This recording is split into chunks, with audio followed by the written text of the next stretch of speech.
But I came into town today to see, hang out with Lucy. She's my sister-in-law's friend. So, she lives in England. She's visiting somebody who is actually a fellow Washingtonian who lives in Prague. So we'll see them. So right here we have like one of the main tourist streets. It's Wenceslas Square is right up there. And here this is on Helvesk Street, where you get all your souvenirs. And I want to show you something else. This is one of my favorite places to eat in Prague. It's not a touristy place. It's not overpriced. It's where like actual Czech people eat, workers and people who work around here and so forth. It's a cafeteria basically. It's called the Helvesk Koruna. So the lady will give you a sheet like this, and you go back here. You take your tray, and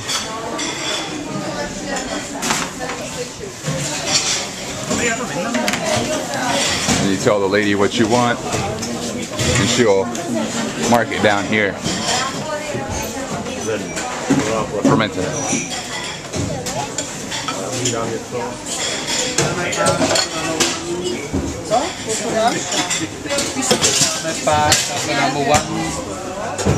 And of course, the ever necessary beer.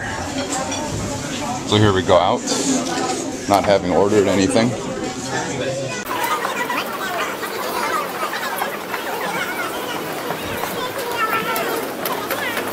So we're coming up on Old Town Square here. Here's another Starbucks. So this is Old Town Square, main tourist trap.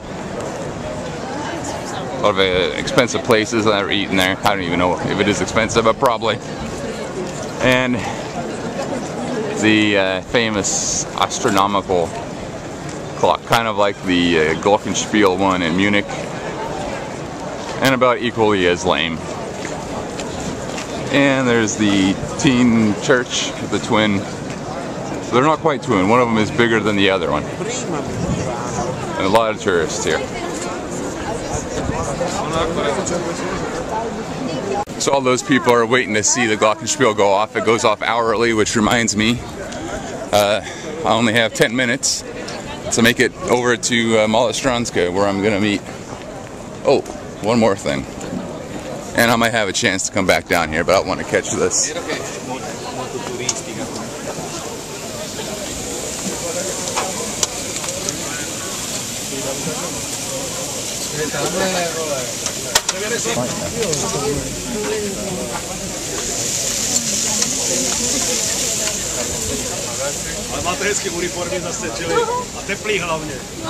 So yeah, I better get going.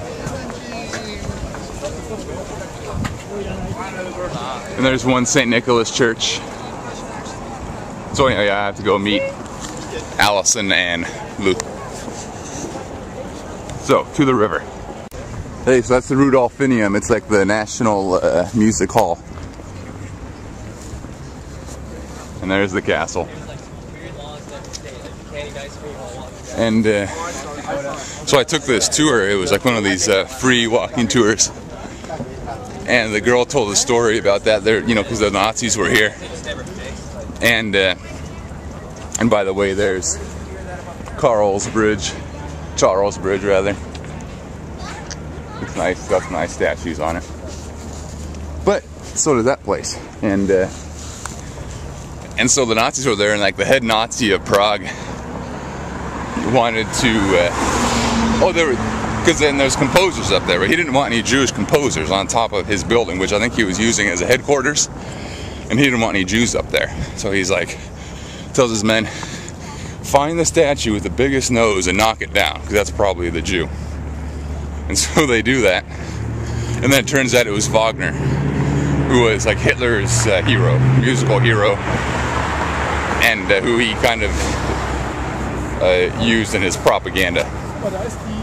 What Wagner's What Wagner's politics actually were, I don't know, but he was at least used by the Nazi propaganda machine. I should probably know more about that stuff. So, oh, you can kind of see up there. Oh, I'm in the way. Maybe not. There's like a giant metronome up there. It's from the World's Fair, the Expo. 1978, I think that was.